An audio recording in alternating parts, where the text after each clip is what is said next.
नहमदुहु व नुसल्ली अला रसूल करीम अम्मा बाद। पश्चिम बांग्ला राज्य ऑल इंडिया मुजद्दिदिया मिशन सर्वधर्म सम्मेलन कमेटी के सदस्यों हैं हम। मोहम्मद आसिफ, इसके अलावा सर्व भारतीय जातीय कांग्रेस नेशनल इंडिया गठबंधन पश्चिम बांग्ला राज्य कांग्रेस कमेटी के सदस्यों हैं हम। हिंदू, मुस्लिम, सिख, ईसाई, जैन, क्रिश्चन, आदिवासी, दलित, हम सब है भाई भाई। मजहब नहीं सिखाता आपस में बैर रखना। हिंद है हम, ये वतन है हमारा। इसीलिए तो कहते हैं और कहना पड़ता है कि बीजेपी हटाओ, राष्ट्र बचाओ, लोकतंत्र बचाओ और संविधान बचाओ। इसलिए कि भारतवर्ष में संविधान के आर्टिकल 14, आर्टिकल 25, आर्टिकल 26 संविधान में भारतवर्ष के हर एक जाति, धर्म, समाज, मजहब वालों को, हर धर्म वाले को अपने अपने मजहबी स्वाधीनता आज़ादी संविधान ने दिए हैं। इसलिए कि अपने धर्म को अपने हिसाब से सबको पालन करने का अधिकार हक है।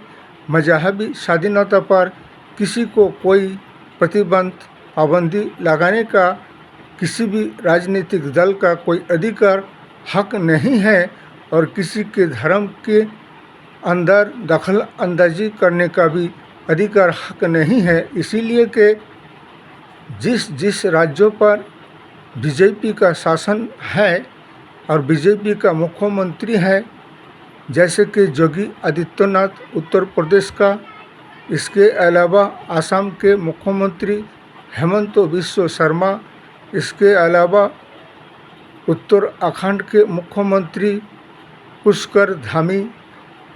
आजकल तो ये इनकी इस कदर घटिया प्रकार के ख्याल और मानसिकता है, ये समाज और राष्ट्र में कलंक है।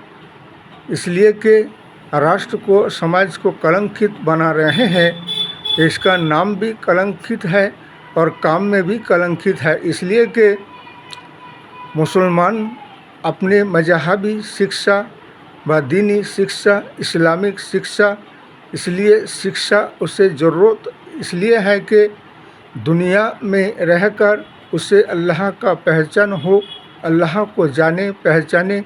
इसके अलावा उनके हबीब जनाब मोहम्मद रसूलुल्लाह सल्लल्लाहु अलैहि वसल्लम के बताए हुए राहों पर, रास्ते पर चलते रहें और इस्लाम में दुनिया छोड़ के जाने के बाद आखिरत में भी उसके हिसाब किताब होगा। इसलिए कि दीनी शिक्षा व तालीम, कुरान की, हदीस की हर एक मुसलमान के लिए फ़र्ज है। लेकिन ये राजनीतिक लीडर और नेता मंत्री किया जानेगा, इसलिए कि उन्हें अपने ही खुद के धर्म के बारे में खुद को ही पता नहीं है। इसलिए इस्लाम में हराम है, हलाल है, जायज़ है, नाजायज़ है, हर तरीक़ा को मानकर, जानकर, देखकर, परख कर चलना पड़ता है। इसलिए कि इस्लाम में दीनी शिक्षा के दरमियान आलिम होते हैं, हाफिज होते हैं, कारी होते हैं, मुफ्ती होते हैं, मौलाना होते हैं।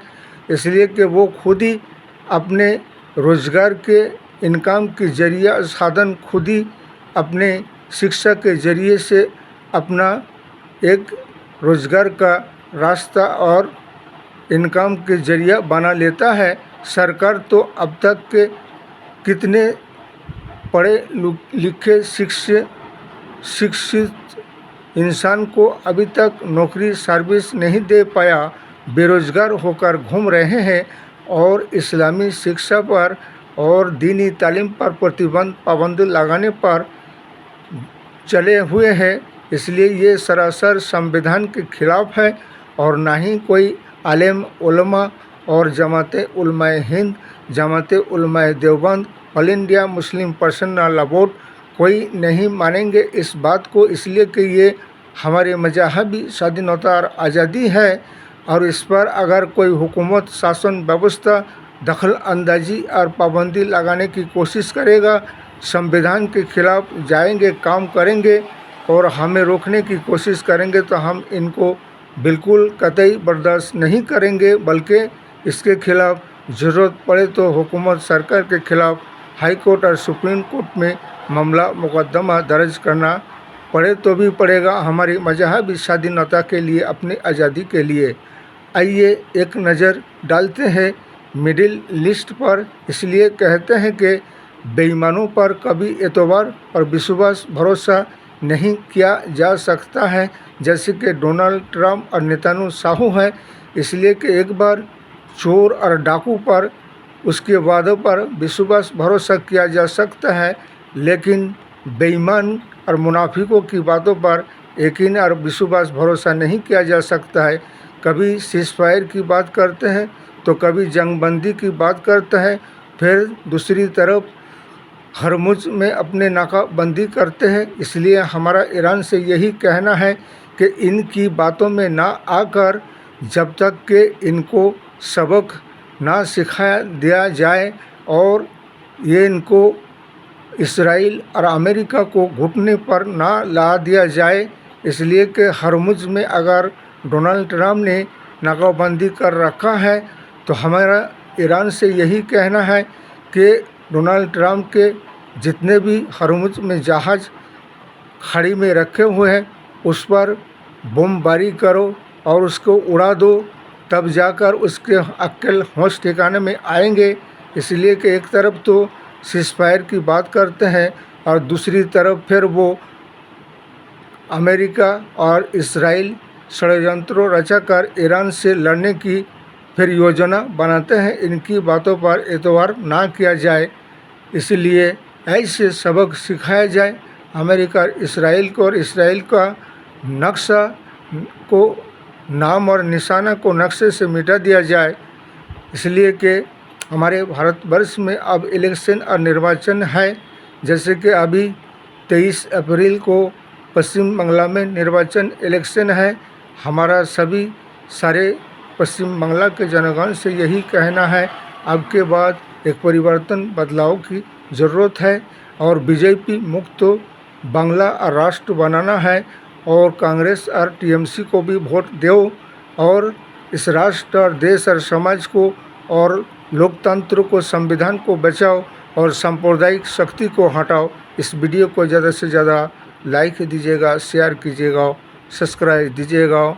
जय हिंद, जय संविधान, जय भारत।